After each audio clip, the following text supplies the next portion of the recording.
Buenalbuera Road. Actually, Secretary Singson, nagpadala na siya dyan ng mga inspektor, nag-investigate dyan. Matagal na yan.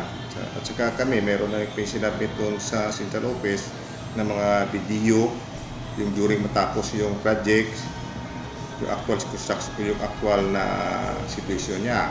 Kasi, at saka yung summary of release of funds from 2004 up to 2013. Yung 2004, 2005, 2006, 2007, 2008, 2009 at 2010.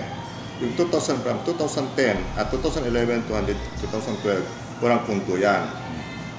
So, siguro makita naman natin dyan na mayroon talagang hindi na nami-maintain yan. Kasi gravel road na yan.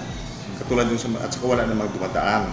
So, pag walang nag-maintain, so pag umulan yan, masisira talaga yan. May masira na. Tulad yun sa bahay natin, pag walang nakatira, pwede talaga masira. Pero nagawa talaga yan. May nakasubmit ang report yan that is validated by our central office.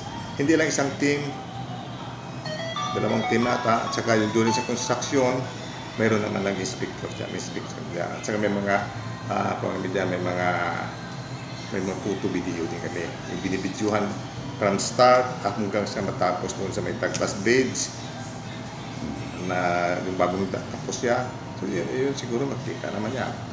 Sa ngayon siguro, although na medyo mahirap na kasi for 2 years na hindi na-maintain yan. At saka alam niyo naman yung weather condition doon, yun siguro medyo nakam.